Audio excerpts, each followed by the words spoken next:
football only, you know.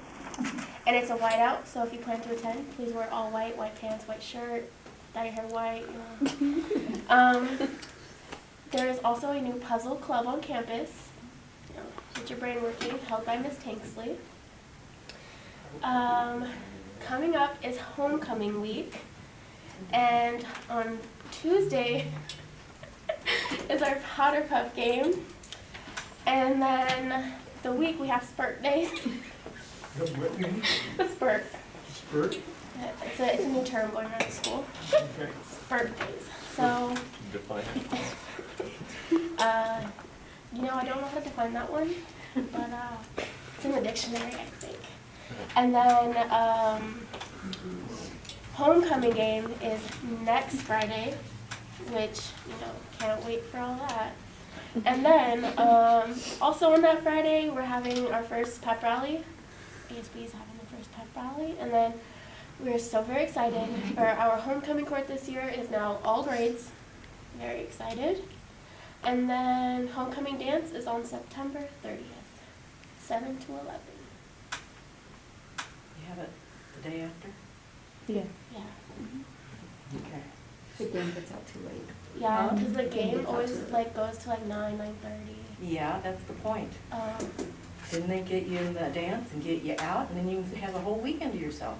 I know. I Now I have know. to come to school See? on Saturday. Apparently I'm part of the committee. Being voluntold. You voluntold. So let me ask you that, what's with the white thing? What is that? Does that signify something, or is that? School spirit. It's just school spirit. It's a whiteout. So sometimes we have blackouts.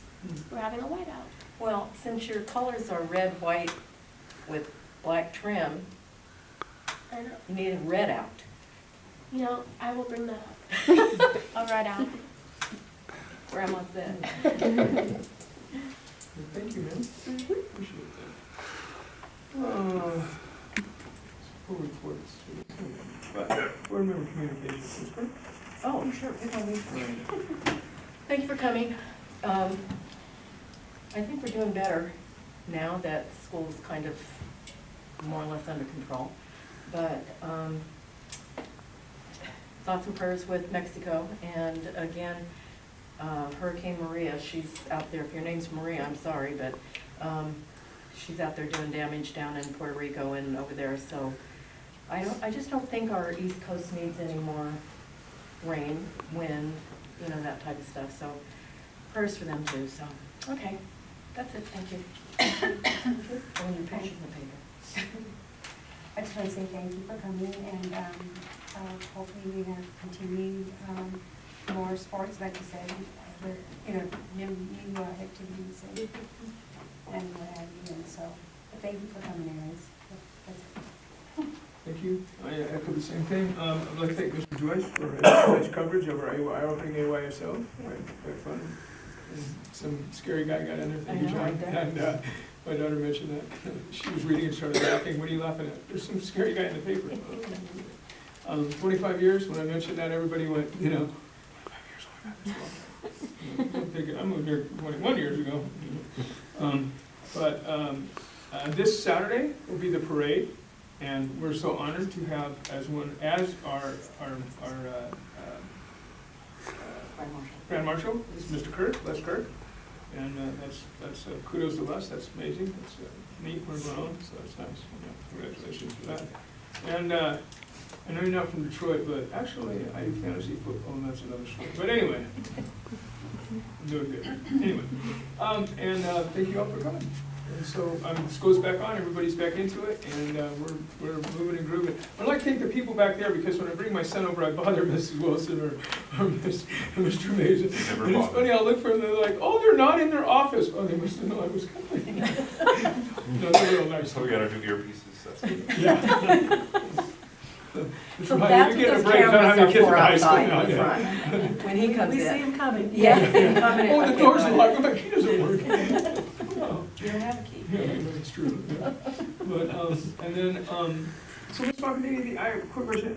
The snack, the snack stuff that you guys sell at the football games and all that, that goes to ASB? For football, it goes to ASB. Football goes to ASB.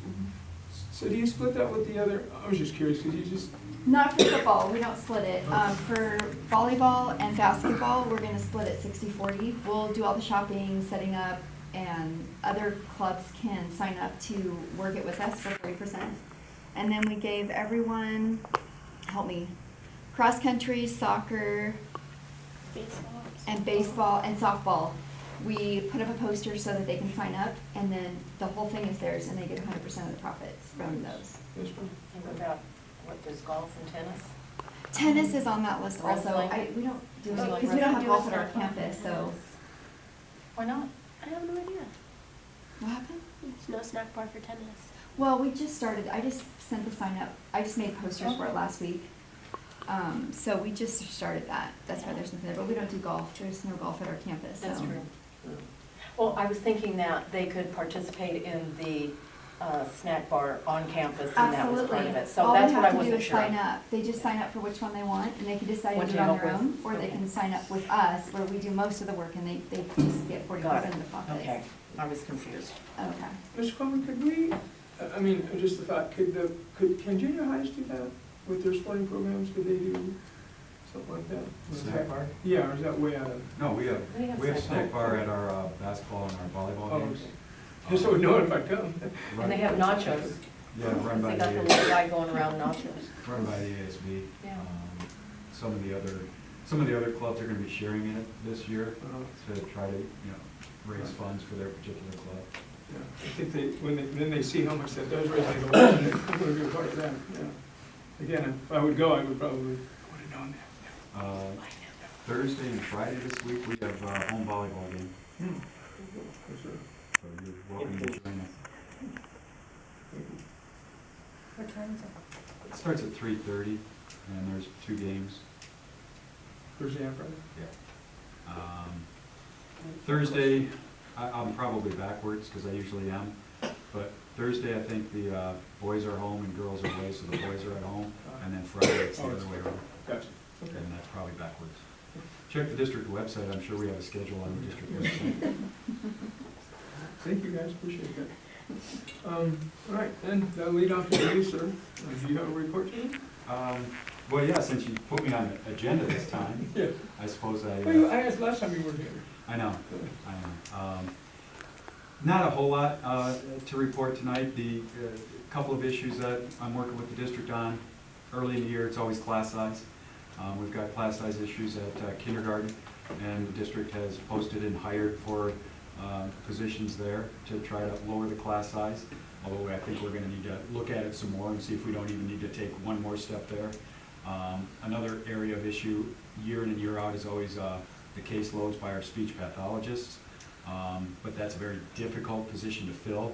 It's not that the district hasn't been trying. They've had positions open and advertised since the summer to try to make sure we have enough people who are qualified to work in the speech program, but it's a very heavy caseload for the people in that area, and just something that we need to work on. Teachers at Rosamond Elementary are still having a lot of growing pains, move-in sickness. It's going to be a year-long issue with trying to deal with those, but no matter how much we try to tell them, it's going to be a year-long issue to try to improve things. The improvements couldn't come soon enough. It's a very difficult and challenging situation to try to make the setup work well enough, and then still focus on your teaching. Teaching full-time is a big enough job as it is, but when you've got the associated issues, it's just can sometimes be overwhelming, and they're feeling it and letting me know about it. Sounds on speed dial. Yeah, unfortunately, my cell phone number is out there, and my email is out there, and I just have to stay on top of it. I guess, I mean, I'm not making light of this, but I guess if that's a good problem with kids, because I'm just thinking in this in my head, wow, there's a growth, from when I came on the board, and now to today, and we keep growing. It seems like, 1 or 2 people coming in, so, I guess it's a good thing to look at it that way. See if we need to hire more teachers. I'm just curious, how big are the class sizes in the kindergarten? Over 30, and it should be no more than 24.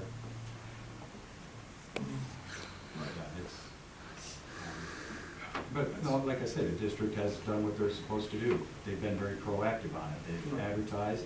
I believe positions have been hired, and it's just a matter of, getting them filled and then having to redistribute the students.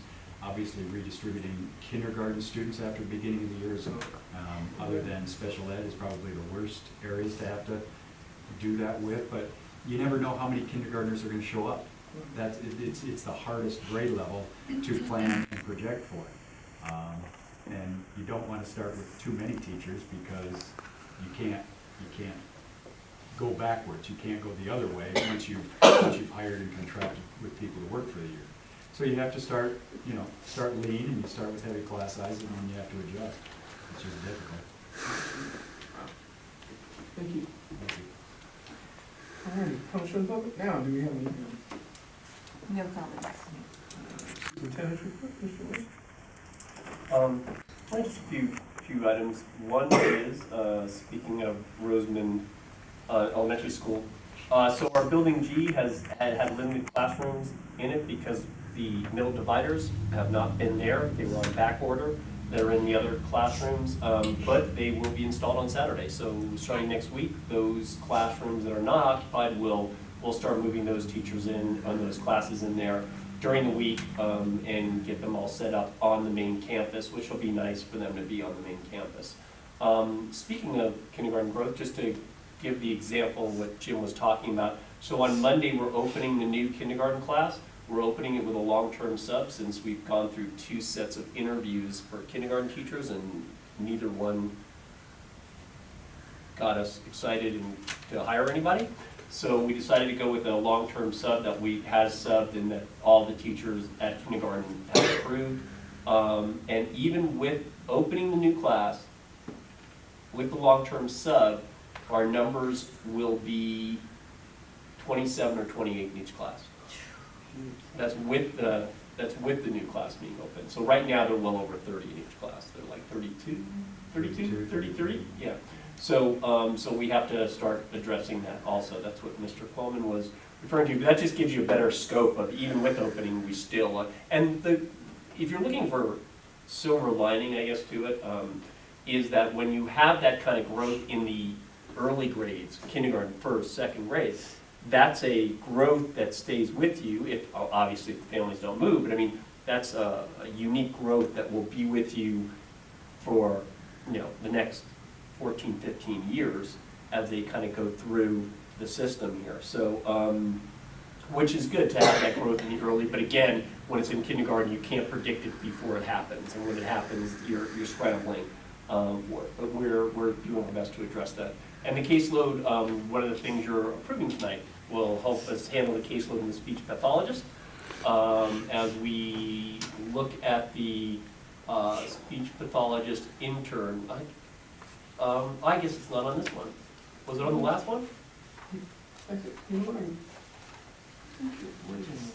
Yeah, last, I'm sorry, it wasn't 2 weeks ago, we approved the speech intern pathologist, which will hopefully alleviate the size of the speech pathology cases. So, but other things happening at the ECDC, or our Rising Stars Early Childhood Development Center, the play area now that has the apparatus and everything is open.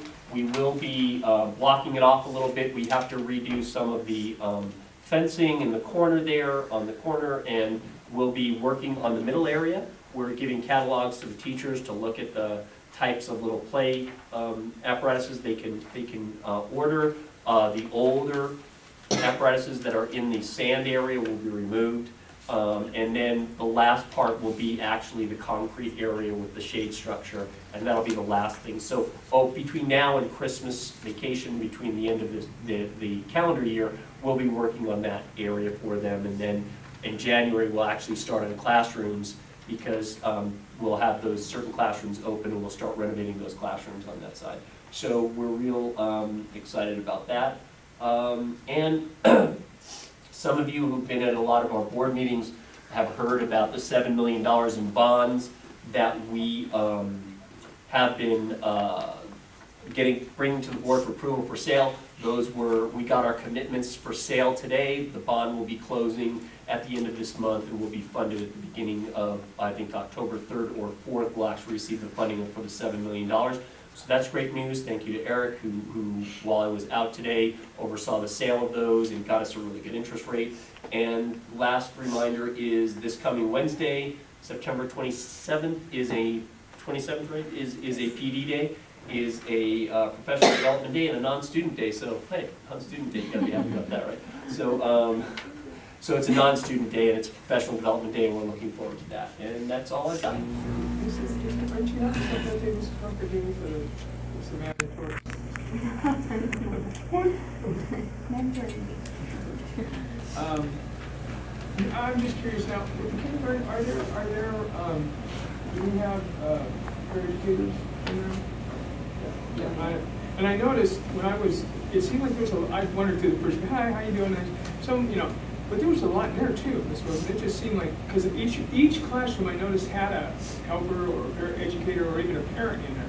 Well, we have volunteers that also come into the classrooms as well, Yeah. but every grade level in my school has two paraeducators. In the first grade right now, we have a paraeducator out because she's out for family matters. So we're short one, but everyone except for 4th and 5th have 2 paras to work with the kids. Yeah, I was not shocked. I was like, wow, that's. Yeah, it's great to have them. It really is. Yeah. It's wonderful to have them support the great things the teachers are doing in the Just classroom. remember, we brought para-educators back, Jim, what, 3 years ago? 3 or 4 years ago we started with just 1. So we gradually have increased it to where now you have 2. So that's what we were hoping for. And, yeah, and the younger the kids, the more they're needed, that's for sure. That is for sure. But you're right, you were talking about the classes at West Park, kindergarten classes there are going to be also. Oh, yes, sir, yeah. So I noticed, yeah. So I was talking, so the ones that I talked, those are the RES. That was just, I just had it on my email, so I was able to bring it up, the numbers. But yeah, so yeah, we're a little heavy at West Park, and within you, we'll still be a little heavy at RES. I'm sorry, Jim, excuse me, what the cutoff is? 24. 24. For K through 3. Yes, sir. 24 K through 3. And if you could just, real quick, one of the 3, how do you break it down? K through 3 is 24, and then 3 through? 4 through 6 is 28, and 7 through 12 is 30. Yes, sir. Thank you. And then all sorts of other configurations for PE and special ed and all those things. Okay. Wow. You You know, build a school, it's almost like technology. You build it, and then it's like, oh, but understand, it's my job to whine about things, and I do that very well. No. Keep in mind that our class sizes, compared to probably most other districts and schools in the valley, have always been historically lower than the others. It's been a commitment by the district, it's been a commitment by the staff to keep class sizes as low as possible, so that it improves the program and the educational instruction for students in the classroom. We'll probably never get back to good old 20 to 1 class size reduction, but we're in a good situation. We just want it to be as good as it can be. It's funny that we couldn't hire, or we couldn't find a hire, but we couldn't find. That Mr. Torres did with, there were 5 candidates, qualified candidates. I don't know the previous one, I don't know how many were the previous, but I did know 5 because he texted me that night at home saying we struck out. I was surprised, but it's most at this time of year. Yeah. There are good teachers out there, but the majority of qualified good teachers have already started their school year at a school district. So that's why it gets very tough, as Jim said, because you don't know the number of teachers you need until the school year starts. And then all the way, we, at our district, all the way up until Labor Day, we see continual enrollment and growth. We're in a growth spurt to begin with. So you it's a perfect storm, and then you say, okay, now we need a teacher, let's go out and hire one. Yet most of the really good teachers have signed their contracts sometime over the summer to start school in August, just like we started. So it's tough. We've never not been successful eventually, but I mean, I would rather bring in a highly qualified long-term substitute to help out than bringing a teacher that would not suit our needs the way we would like them to do this. And like you see, especially over at that school where you have the new part, where you have, you know, if you and I are sharing a classroom and we get along and we're buds and we're doing, that's great. But if you've got somebody you really don't, it's not going to get real well. So I can see what you mean by when you bring the other teachers in, you have 12, 4, 3 teachers, I use the one bad apple thing, but I get that. But when you do have a teacher that is, and we are so lucky to have the quality of teachers we do. But when you do bring a teacher that needs to catch up, and also isn't really at the quality or experience that the other 4 or 5 teachers in the grade, they have to rally around that teacher. It makes extra work for those other teachers. They're all in professional learning communities together. They're all trying to keep all the 4th or 5th or whatever grade you're talking about at the same level. They meet and they talk about where they are in their textbooks and what they're teaching, the standards that they're teaching. The state test scores and benchmarks reflect, about the entire grade as well as the individual classroom. So, it does put an extra burden on the teachers that are there, that are knocking it out of the park if you bring somebody in that isn't as high quality as they are. So, when you do. And our teachers have really stepped up. Leanne is in charge of this, but really stepped up with the BITS program, being a BITS mentor, which is, and Jim knows because I know Lori does it, is a lot of work. And also being a mentor teacher, which basically means you're available all the time for this person to come to you and say, hey, how do I do this? What do I do? And that's also that they earn stipends for it, but at the same time, they're putting a lot of time and effort and availability to the newer teachers. So you have to be aware of that. You definitely have to be aware of that when you're hiring. And I'm sorry, it seems like we've had that program around, but it just seems like the last couple of years that we've really we have some amazing bits of people and people that the newer teachers will come to and they'll help them out. And that's amazing. I see, especially at your school, Miss Wilson, because I know a couple of them, and it's like, wow. And that's, Jim, we pay these people to do that, but yet I think if you didn't pay them, I think a lot of them wouldn't even take the money because it's a labor of love. If I could pass on what I've learned. We put that in the contract? No. I don't want It's to be easy negotiations. I'd like to live here a few more years. Yeah, and the amount of compensation for it doesn't even begin, as Jeff alluded to, doesn't even begin to fit the amount of time and effort that goes into it. It's much like a coach. The amount of time and effort that a coach puts in to run a sports program, the stipend that goes for it barely scratches the surface. But it's a little bit of a thank you. And as you just said, that's not why you're doing it. And each of you folks that are in this business, I know you've had kids that come back, especially the icing on the cake would be, hey, Miss Wilson, and what did you do? Kind of like the Hallmark, and what did you do? I became a teacher. It was beautiful. And I think that's, and we can look now, we can look at that second and third generation of kids that are not, young people should say, that are teaching. Miss Eagletop, Miss Anderson, and kids that are, they grew up in this district and they came back, they're giving back. The almost growth, it's just, it's amazing. I think it's, so obviously to come back here, you want to be here. And, that's, amazing what everybody's done. I remember a few years ago when you said, it was a neat thing, it was, we've come a long way, there's still more to do, but yet, it's just, we're just growing, it's just, here you go, especially in PDL. That is so amazing whoever thought we'd have chess and we'd have dance and we'd have the guy with the fish and the squids and all. It's just, it's just amazing. So it is, and we should keep paying people, by the way. Anyway. Do we have a recording of this? Yes, we do. I think it broke. Yeah. I'll be paying people out of my own pocket. All right, well, thank you for that. I appreciate Cindy to get off on that subject. Yeah. Anyway, consent items A through H. Do we need to remove any, or we're all good to go? Everybody's happy? Where are we at? Consent. Yeah.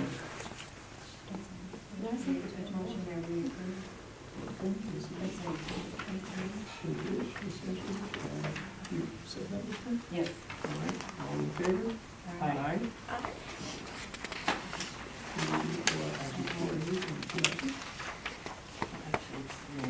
Three more, actually, three more, yes. And, personnel.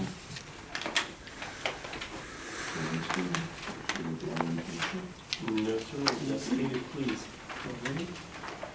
And we accept all personnel That's okay. as Aye. As to absence. she doesn't get to vote. I was reading. Mr. Martin would like to raise. We're getting in trouble here. Okay, and we'll kick it over to our main bond, the bond, I'm just gonna call him the bond mayor. He's just, we need to have Kate with a big B on it. Mr. Eric, approve the unaudited actuals.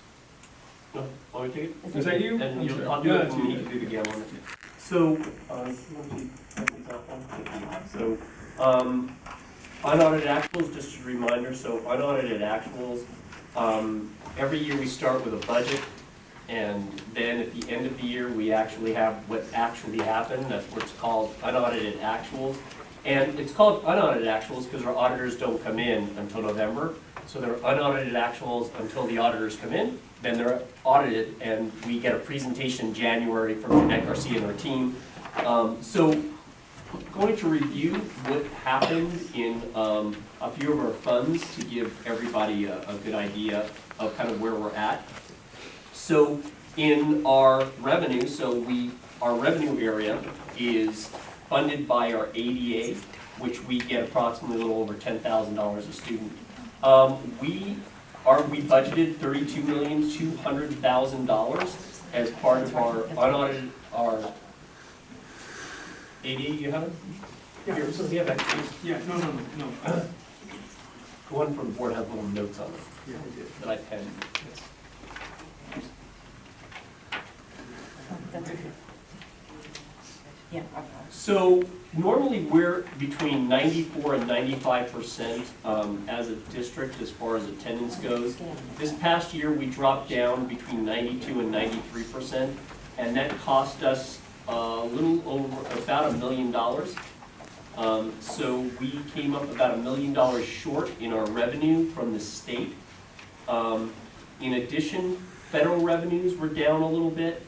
Down $600,000, and this mostly had to do with the special ed discretionary grants that did not come through like they usually do, and other federal revenues for Title I, Title II, Title III were a little less than what they've been in previous years. So, however, our state revenues were up, which includes our lottery money and other state revenues and mandatory reimbursements. So, those two actually washed, which we actually lost in federal revenues, we gained back in state revenues. So that was kind of a wash in our revenues.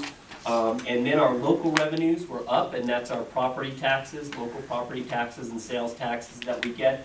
And they were up about $150,000 over our estimated revenues. So when you add all that together, we were still short. So overall revenues were short about $900,000. So we estimated a little over $38 million, and we came in a little over $37 million. So we were short $912,000 in our revenues. On our expenses, so that's the money that we brought in on our expense side, we were a little high in our certificate salaries and our classified salaries, and most of that was due to our growth, having to hire additional staff and teachers, as well as paying additional overtime for that staff when we couldn't get people hired in time.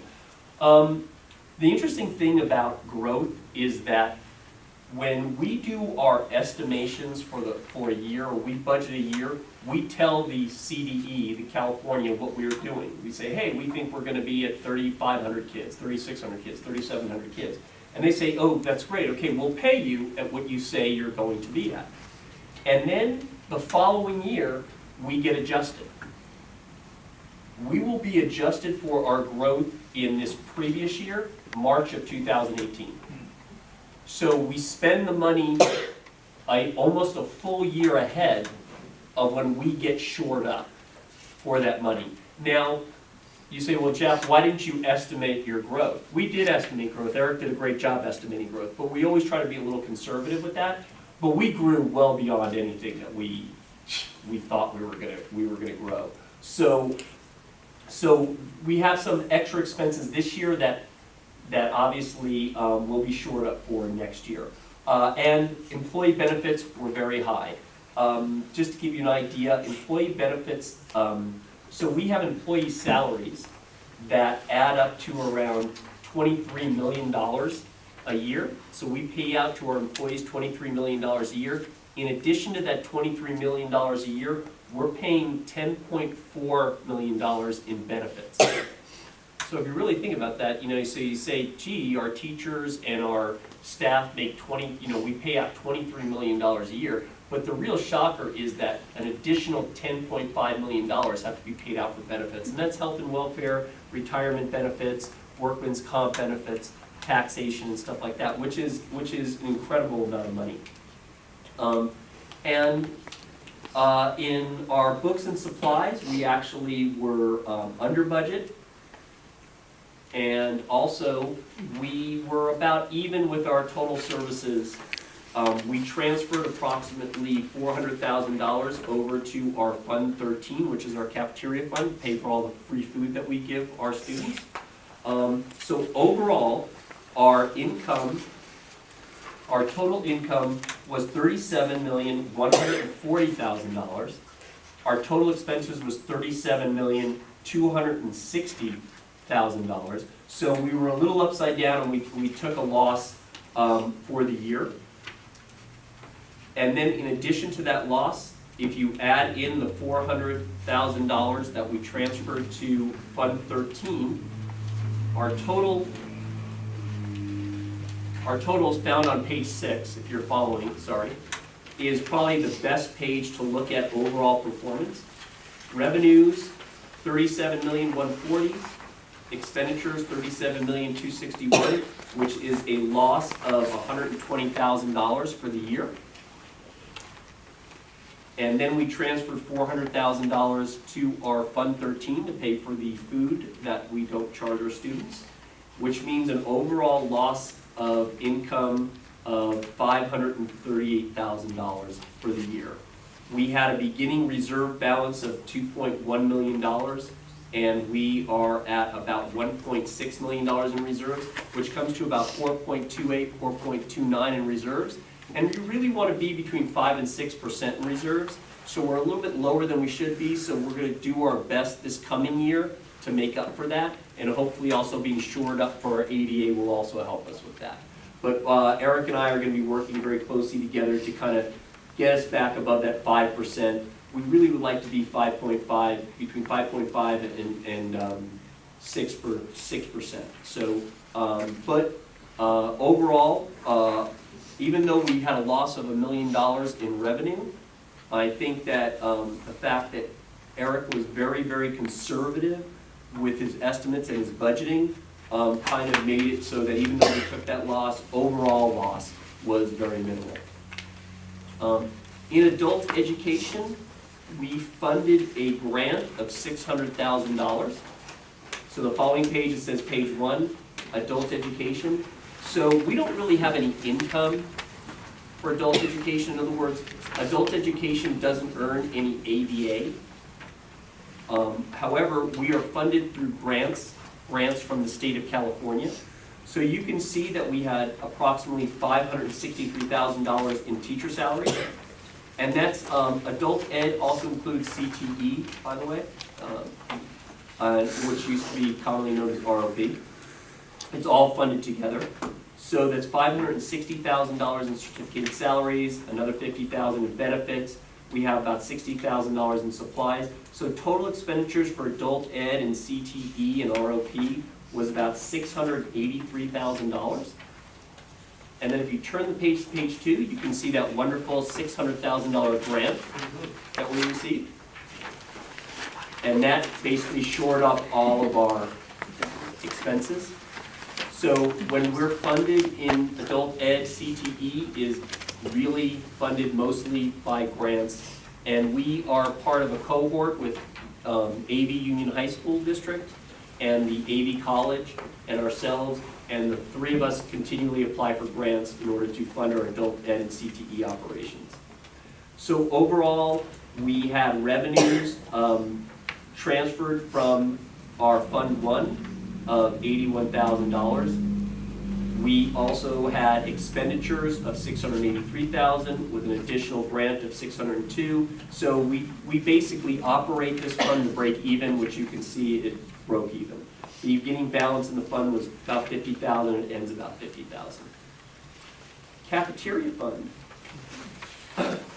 is next, and there's 5 funds total, by the way.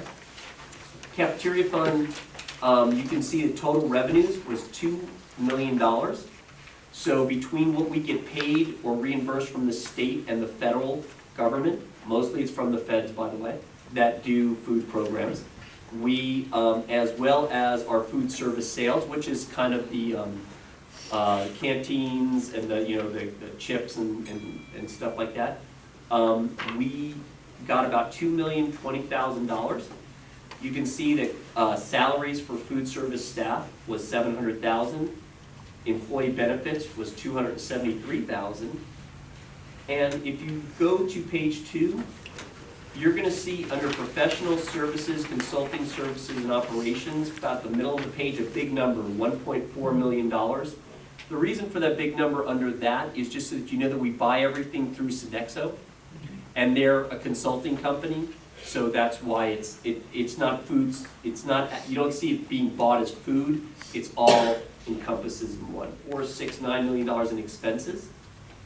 And then we transferred $409,000 from Fund 1. And when you transfer the $409,000, you add the $2,020,000 that we did in our revenue, we basically break even. So if you turn to page 3, on the bottom there, you'll see that revenues were $2,020,000, expenses were $2,469,000. So we were short about $448,000. We transferred a bunch of money in, and it basically changed the fund balance by about negative $40,000. So we have an ending fund balance of $11,000. And this fund also, you're shooting to break even. You don't make money in food. You just put in whatever you need to do to cover your food service.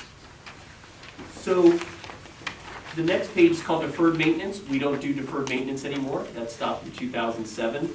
It may become mandatory very soon, but right now we don't do that. So we skip Fund 14, and also the same with Fund 17. That's for special non-capital outlay. We're not using that fund right now.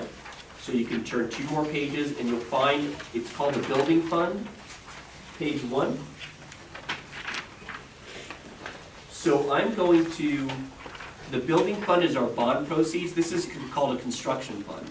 Basically, you sell bonds, you put it in here, and this is where all the expenses to build the new RHS is placed.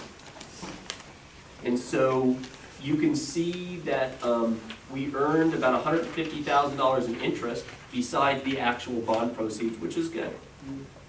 So if you turn the page to page 3, it's much easier to look at this, and you go to the bottom half of the page, you can see that our revenues was $150,000, which is interest. Our expenses were $20,588,000. That's what we've spent in construction funds so far, leaving a negative balance of $20,438,000. But you can see where it said beginning balance right underneath that. That's our bond proceeds. So we had $23 million in the bank, basically, when we spent $20,438,000. So that leaves us a balance of $2.8 million for the rest of the construction. And we also will be depositing to this account the $7 million we just sold. So this is a construction fund. This, when we sell bonds, this does all the construction funds.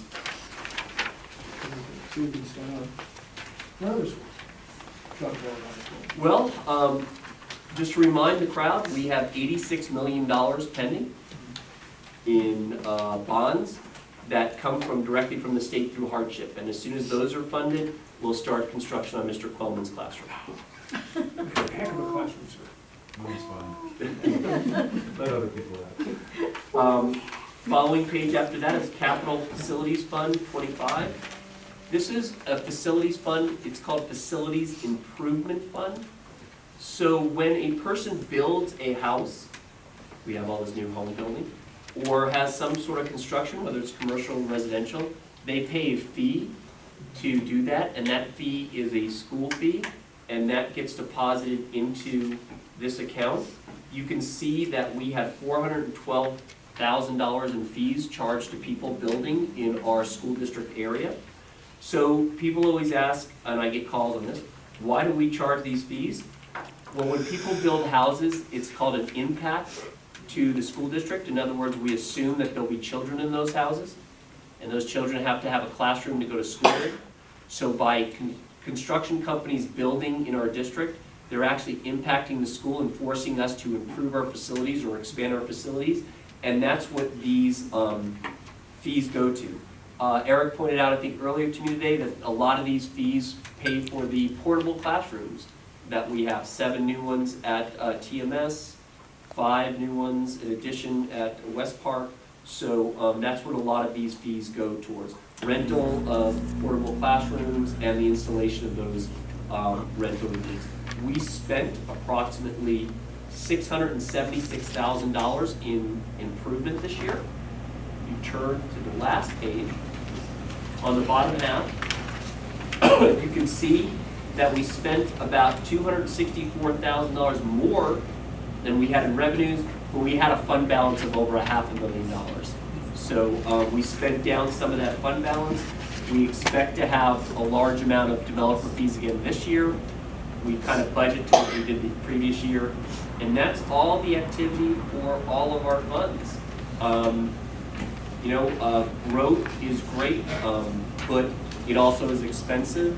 And this year, we're going to have to be very diligent in our growth because I know you've all probably read in the news and stuff about companies going out of business because they grew too fast or they expanded too fast. Works the same for a school district. We're in the business of education. You expand too fast and you don't watch your pennies or your dollars, which is Eric's forte.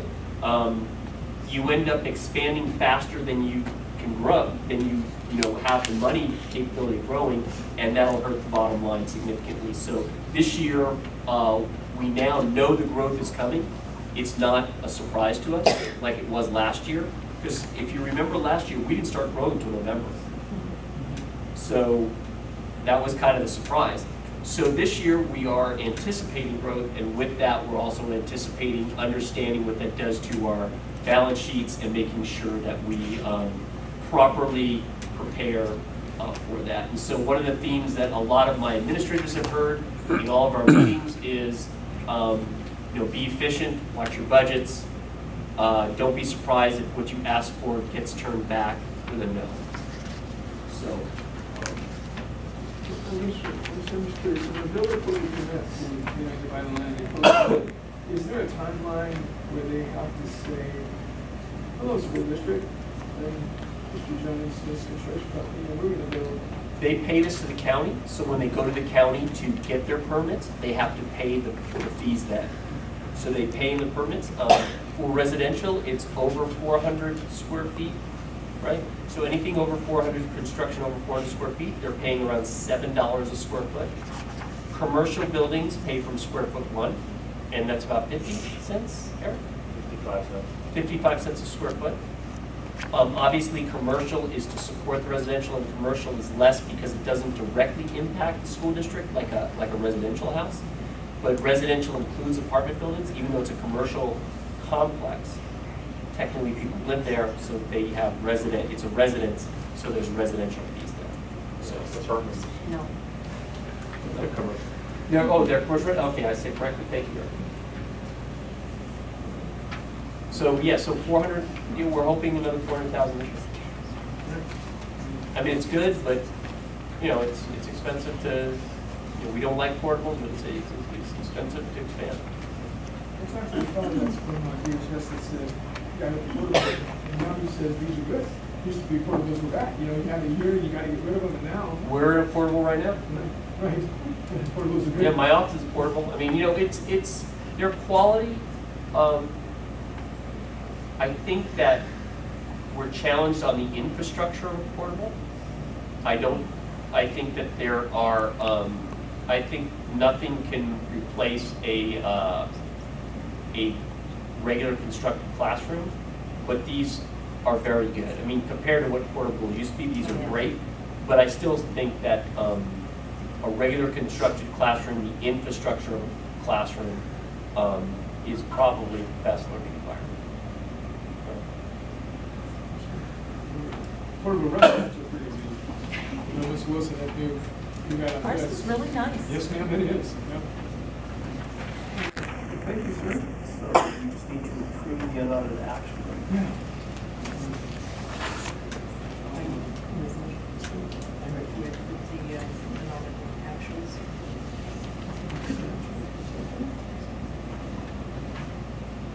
All in favor? Aye. And carries to absence. Aye. Okay. Now. Approval of resolution 171803, the GAN limit. I'm not feeling well, so I'll try to keep this brief. GAN limit is basically a 30-year-old law that says, that requires every government agency in California to say how much taxes they're entitled to from taxpayers. Anything above that has to be returned to the state and given back to the taxpayers as a rebate. It's a calculation, basically.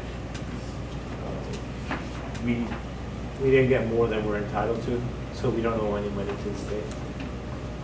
So I guess you could say we passed the GAN limit.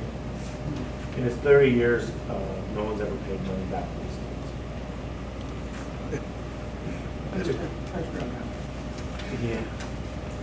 They're actually talking about kind of changing it as well, just to get rid of that whole rebate part of things. Yeah. But yeah, we don't owe the state anything.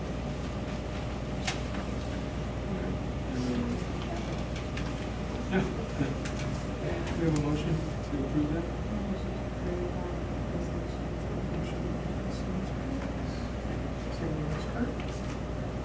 All in favor?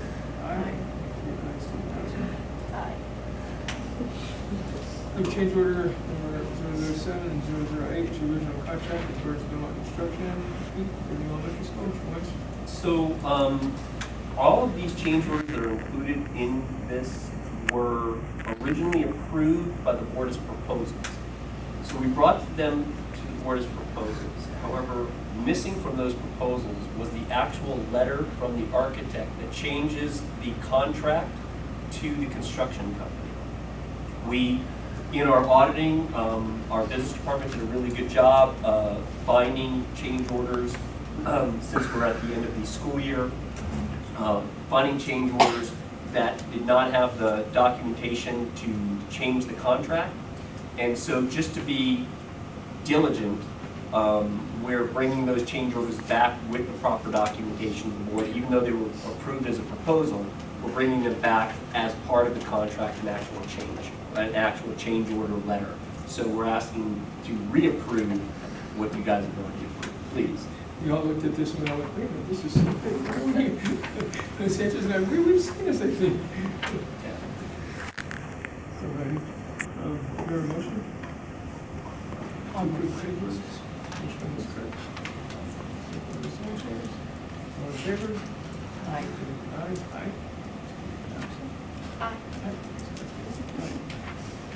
Review and approve Rosamond High School updated ASB constitution.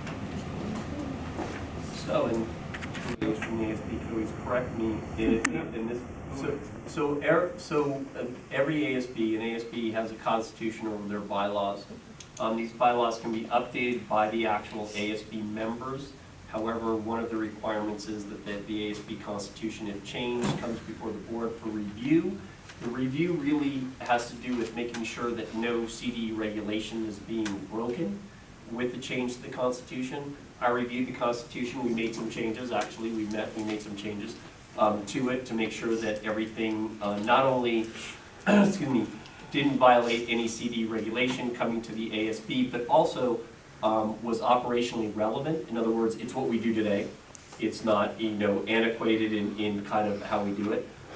So I think they talked about one of the changes where at a dance, your chord is made up of multiple grade levels instead of just the senior grade, things like that. Also, the business department gave input of how funds are collected and then who oversees those funds collected. The description of officers, for instance, one of the offices that were removed was the Sergeant of Arms. So yeah, so I mean there were some antiquated stuff in there. So they did a great job of updating it. We made sure it was relevant. We made sure it made sense, and so we're bringing it for the board for review and approval, obviously, so that they can vote on it and institute it as their new ASB constitution. And I'm just curious, Ms. Margaret, when's the last time, it seems like? 2000. 2000, oh, it's on there, it's 2000, Yeah. wow. Emma actually worked on it before she left last year, so she had started the process. Finished. You're happy? Yes. You ladies like it? I do. Okay, I have a couple of things. The first page under C, the colors. Rosamond High School colors are red, white, and black trim, not red, white, and black. So that means those shirts are wrong. You could have Rosamond in black and the other in red and the shirt in white. It's just black trim. And in 2000, that was brought before the board, and Mr. Eubanks came before the board and told them exactly the same thing. So I don't know what you're gonna do about that, but that's the Rosamond colors. Okay? Now, on the Letterman jackets, I haven't seen any Letterman jackets around for like a long time. So how do they get them? Through Jocelyn, which is really expensive. Why don't they get them like they used to in Mojave or Lancaster? You know, that would be a decap question. She handles all that from senior class. I know used to, because that's where we went and got our sons, was in Mojave. And there was a place in Lancaster that used to do Letterman's jackets. And these colors are exactly what they were supposed to be. But I know a few years ago, one of our neighbors got a Letterman's jacket, a girl, and she got to choose her color. It was all white. And this was after 2000. So my question is, how do the kids know that what the rules are? Do they get a copy of this? They have access to the. No, do they get a copy of this? No, I don't think we pass out a copy to 900 kids. Okay, because some of these things they need to know. That's just all I'm saying. I guess I'm kind of being the devil's advocate. Also, under section 1, under regular members, you say all students of Rosamond High School and Rare Earth continuation school are members of the associated student body. Then under B, you say honorary members are all faculty members and staff and classified staff of Rosamond High School. So Rare Earth isn't included in that? I mean, if the students are, why isn't the staff? That's what I'm asking. I'm wondering if they're included in all of ours. I don't know the answer to that. I'm gonna have to look into that one. Okay, because if the students can be members and the faculty at Rosamond High School can be members, then why can't the faculty at Rare Earth be members and their classified staff? Yeah, I don't see why not. I'll look into that though. And the second page is just a copy of the first page. Okay, on page 186, this is something I didn't know and I've never heard it before, so I don't know if it's new or not. Under section 2B, earned cards, I don't understand how you can earn an ASB card.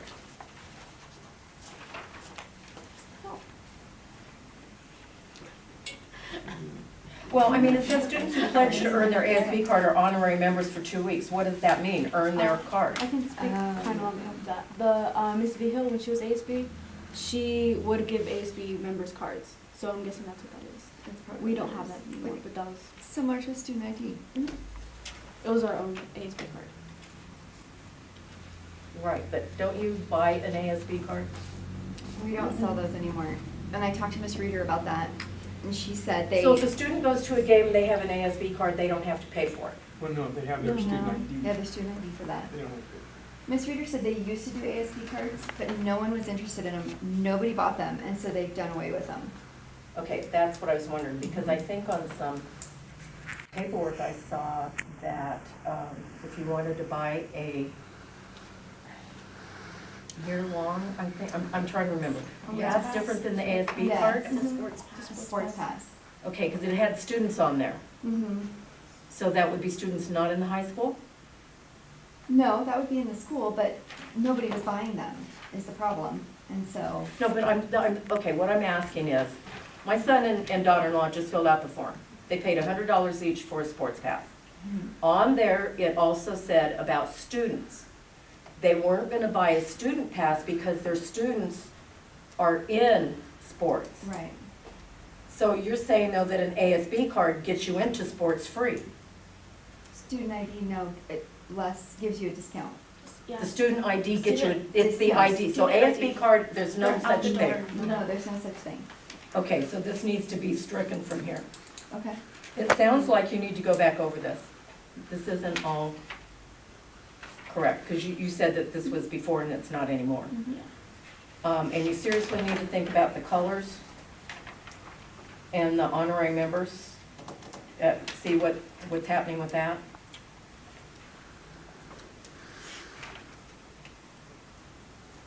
Because the colors are one of my pet peeves, because when my kids went to school here, it was the same color, red, white with black trim.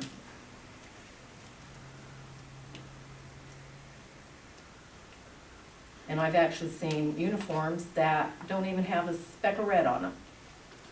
And our girls are wearing it. Sports uniforms? Hmm? Sports? Yeah, Can I ask what sport? you could, but I'm not gonna tell you. I've never I can tell you maybe later, but I'm not gonna tell you in public, because I don't think that's right for the coach of the girls. Okay. Okay? I'm just curious how much, I think, I don't want to say how much they were when I went to school, but I remember my mother saying, Oh, yeah, you owe me, no, a jacket. Oh, jacket? What, $400 or $500 now? Could be. I believe they start at $185, and then like each letter is like $8, each patch is like $10. It just kind of adds up. Okay, but if you're a letterman, you get a letterman's patch from The when you school. letter. Yeah. You don't buy it. No. Okay. So what would be, So like say your last name on it, Yeah. or anything, each letter. right, is right, I know $9. that part, Or yeah. like maybe a baseball or like. And their But you year. earn, yeah, so like that would cost, but you earn your R. Right. You need to check into some other areas about getting jackets. I'm trying to remember the place in Lancaster. Is the place by Costco?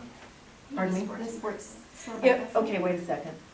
It was right off Lancaster Boulevard, Beach. There was a sports engraving trophy place there, Oh, and they it's used to still sell there. them. It's still there. Yeah. I don't know about it. Yeah. Oh, is Oh, it? is that a trophy or is the one over on It's on beach. J or K? Right, Yeah, there was one. I used to work over there, I There's don't a know. place in Palmdale that's doing most of them for the local high schools.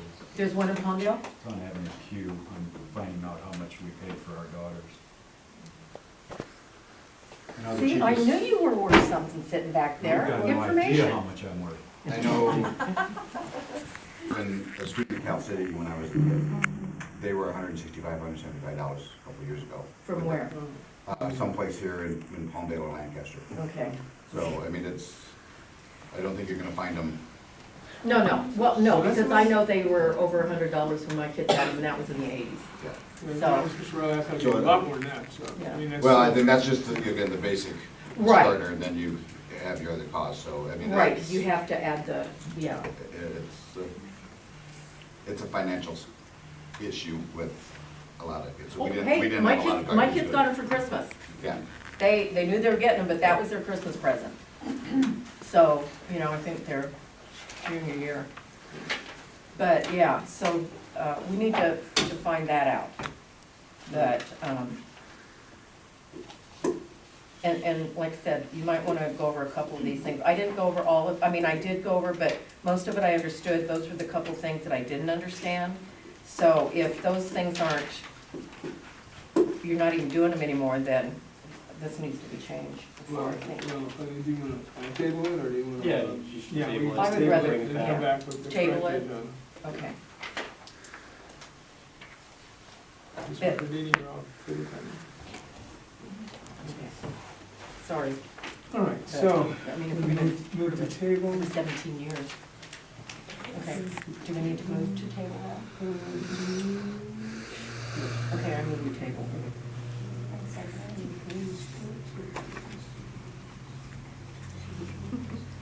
In favor, aye. Aye. You could say no if you So, wanted I don't- to. I don't- I just, there's Yeah, I, just some things that, The corrections, I don't think there's, no, just those, yeah. So I think we actually probably get that done by next. next board meeting. Yeah. All right, curriculum and instructions, ABC course offerings, past, current, and projected information. 84th, this is just information provided by Ms. Galindo from the high school, our partnership coordinator. She just wanted the board to know what we're offering and when it's being offered, just informational. Yeah, Board it's safe. cool. Yeah, I see we able to add, wow. So it's continually expanding, and that's kind of what we wanted to show. It's continually expanding, and we're excited about our offerings.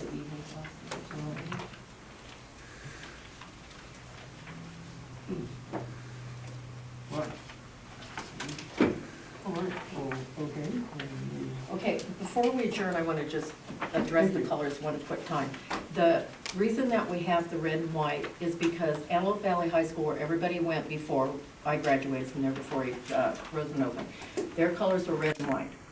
So when Rosamond opened, instead of the kids having to get new colors, they just said it'd be red and white with black trim, so they added the black trim. Okay, Mojave High School, same thing, except they went with red and gray. So that's why those are the colors. Okay, it was a benefit to the kids because, like I said, they didn't have to get rid of all their red shirts and, you know, that kind of thing. But adding the black then distinguished us between AV and us. And then Palmdale went totally off the wall and did something totally different. I can't remember what their colors are, but yeah. So that's the well, reason. with the shirts, I feel, because we do have red, white, and black shirts, I know, it just gives variety. right, So that's why we do the black shirts. right. But that's not the colors, Yeah. it's the trim. Yeah. And I've actually heard from some graduates that they don't see enough red. Okay. And they're tired of seeing black because that's not their colors that they went to school with. But that's just what I've heard, you know. Yeah. I just, those other couple of things really, you know, they need to be addressed. But I just wanted to clear up the color thing, that was I one. have a question about it. So then, are you saying you want just to see more red, or are you saying like try to get rid of the black? Well, I'm just saying that black is a trim color, it's not a main color. Yeah. And obviously, I remember when the black came in, okay? Mhm. Because the kids went over and played football at Boron, and their colors are black and yellow. And they loved the fact that the football players were all in black with a yellow lettering. Mm-hmm. And that's when black started coming in. So that's been a while ago. But to me, it's Rosamond colors are red and white with black trim. Mm-hmm. Okay. Are you gonna be able to change that in a matter of days? Absolutely not. Are you gonna be able to change it in a matter of months? Absolutely not.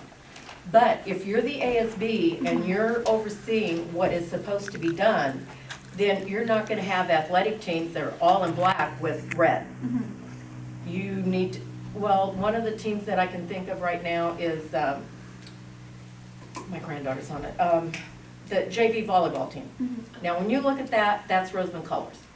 Because they've got the red and white shirts and then they've got the blue or the black shorts. Mm-hmm.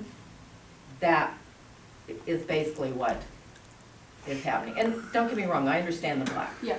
But, you know, working there for 12 years, my kids went to school there, my grandkids are going to school there, my brother graduated from there. The colors to me is telling you these are Rosamond students, this is our Rosamond teams, this is what we wear. Okay. That's just, like I said, my kind of thing. But my question is, would you just want to see more red in it, more red and white, and just try to kind of like ease up on the black, Right, or do you want of to course. just no black? No, black trim Okay. is what I'm saying. So it's not no black, it's just not, you know, like I said, the example of the shirt was just, you don't have a totally It's black not a shirt. base color. You have a red shirt, you have a white shirt, you have the red trim or, you know, however you want to do it, but the black is like a trim.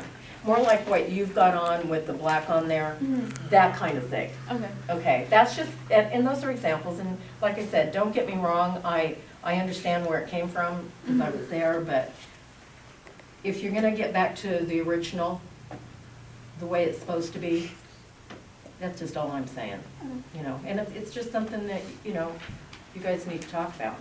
But those other couple of things, I think, really need to be handled, so, okay. Do you think, football game starts at 7? Yes. Okay. And then, real quick, I got to go to this, and John was there. It's at 8. Oh, it's at 8 o'clock? 8 o'clock. Okay. Oh, 8 o'clock. It's a late one. Wow. And Who's their JV? It's there's no JV. who's it against? Polytechnic High out of Pasadena. Oh, that's, Yeah. From what I understand, the JV game is Thursday at Pasadena, Friday it's here. According to Mrs. Reeder, there's some issue with a religious thing, there has to be 24 hours between games. So they'll be done Got it. yeah, right. between 7 and 7:30, so they moved our game back to 8. So we get an extra gate out of it, because it's a home game, so she was fine with it. But that, she explained that's kind of the reason that the 8 o'clock start is that it gives the JV game that time tomorrow to start at 4 and get done before 8 o'clock.